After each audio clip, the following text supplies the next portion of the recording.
부활절은 예수님께서 우리의 죄와 허물을 대속하시고 십자가에 죽으신 지 3일 만에 부활하신 것이죠. 죽음의 고통에서 승리하신 날이 부활절입니다.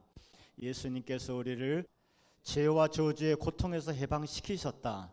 슬픔과 고통에서 기쁨의 삶으로, 무덤에 묶인 어두운 삶에서 빛의 삶으로 회복시켰다라는 사실을 기억하시면서 부활절을 기뻐하시고 축하하는 그런 저와 여러분들 되시기를 바라겠습니다. 죽은 사람이 어떻게 살아날 수 있겠는가? 도저히 나는 이해할 수도 없고 믿을 수도 없다. 그래서 많은 사람들이 예수님의 제자들에게 와서 부활에 대해서 도저히 이해가 안 되고 믿을 수가 없다고 그렇게 얘기합니다. 그 제자들은 설명하기를 씨앗을 비유로 하죠.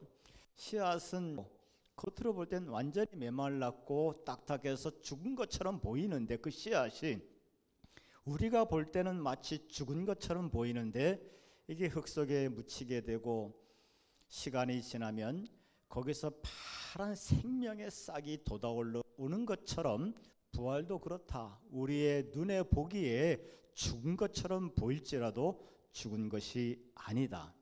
부활도 이와 같다라고 제자들은 설명을 했죠. 저도 한번 설명을 해보겠습니다. 어느 비가 개인 오후에 개미들이 산책을 나갔습니다. 길 가운데 정말 먹음직한 고기 덩어리가 쫙 늘어져 있는 거예요. 지렁이죠.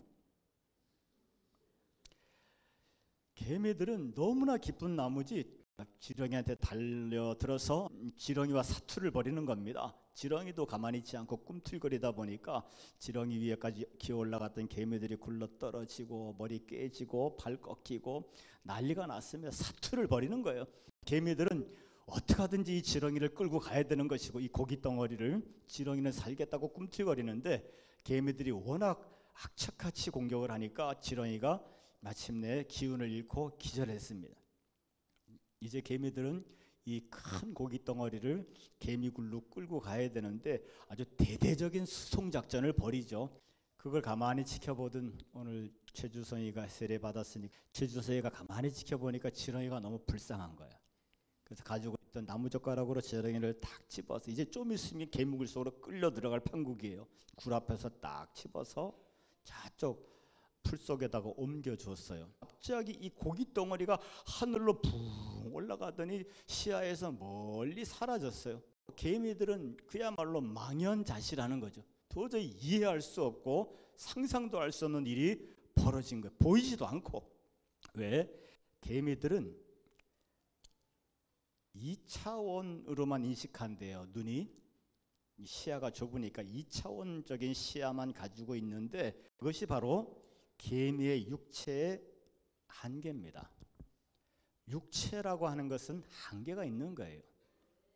주성이에게는 나무젓가락으로 집어서 옮기는 것이 별것도 아니고 상식적인 일인데도 불구하고 개미들에게는 도저히 이해할 수 없는, 이유를 알 수 없는 그런 사건이 되는 것이죠. 그것이 개미의 육체의 한계입니다. 마찬가지로 사람들의 육체는 주변을 3차원으로 인식합니다. 그러니까 사람의 육체도 한계가 있다는 거예요. 개미의 시야가 2차원밖에 인지하기 못하기 때문에 이해할 수 없는 사건이 벌어진 것처럼 사람들의 감각도 3차원밖에 인지하지 못하기 때문에 영이신 하나님을 인지할 수가 없고 부활을 이해할 수가 없는 겁니다. 인지하지 못하고 이해하지 못할 뿐이지 하나님은 살아계시고 예수님은 부활하신 줄로 믿습니다. 오순절 마가다락방에 모인 제자들, 예수님은 안 계시고 자기들도 여러 가지 위협을 받는 그런 두려운 상황 속에 있고, 무엇보다 제자들은 앞으로 자기들이, 예수님도 안 계시는데 앞으로 자기들이 무엇을 해야 될지 굉장히 방황하고 힘들어하는 그런 상황 속에서 성경에 보면 전혀 기도에 힘쓴다고 기록되어 있습니다. 제자들이 집중하여 계속 기도하게 될 때 그들은 성령의 충만함을 체험하게 됩니다. 그래서 본문은 성령 충만함을 받은 베드로의 변화된 모습이 기록되는데요. 베드로는 어떤 사람이었습니까? 어린 계집종이 와서 당신이 예수님과 함께 있었던 사람이다, 당신이 예수님의 제자다 라고 얘기했을 때 굉장히 당황하고 두려워하면서 그걸 3번이나 부인했습니다. 예수님께서 죽임을 당하시는 상황인데 내가 예수님과 함께 있었다는 것이 알려지는 게 두려운 거예요. 그런데 오늘 본문의 모습을 보게 되면 그렇게 예수님과 함께 있었다는 것이 알려지는 것조차 두려워했던 베드로가 스스로 자발적으로 공개적인 자리에 5천 명이나 모인 자리에 가서 예수님의 부활을 증거하고 있거든요. 이것이 성령 충만한 베드로의 변화된 모습입니다. 그 내용이 본문의 내용인데 26절 27절에 보게 되면 다윗이 예수님의 오심을 예언하고 있는데 부활의 메시아를 다윗이 예언했다. 그와 같이 31절 32절 다윗이 예수님을 부활의 메시아로 증거한 것처럼 우리도 예수님이 부활하신 것을 보았고 본 사람이 지금 나뿐만 아니고 주변에도 많이 있고 우리가 다윗이 예수님을 부활의 메시아로 증거한 것처럼 나도 예수님을 부활의 메시아로 증거한다. 나는 부활하신 예수님의 증인이다. 예수님과 함께 있었다는 것, 그 소리에도 질겁하며 두려움에 떨었던 베드로가 이제는 공개적으로 5천 명 앞에 나가서 내가 바로 그 예수님의 부활의 증인이라고 선포하고 있습니다. 베드로는 달라졌어요. 성령이 충만해서 그래요.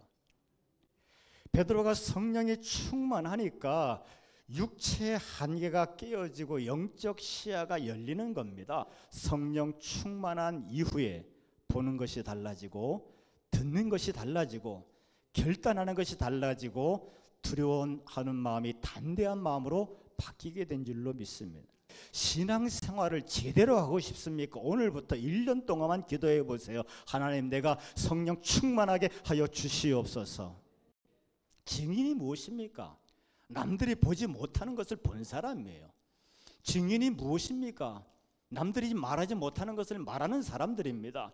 우리는 예수 그리스도의 부활의 증인으로 부름을 받았습니다. 우리도 성령의 충만함을 받아서 우리도 예수 그리스도의 부활의 증인 될 줄로 믿습니다. 지난 주간에 비전스쿨에서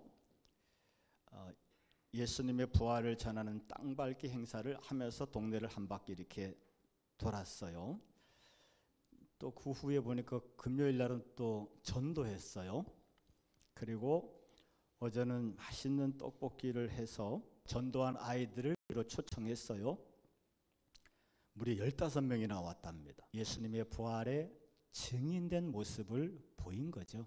우리도 생명 마치는 그날까지 예수의 증인으로 쓰임받는 저와 여러분들 되시기를 축원하겠습니다.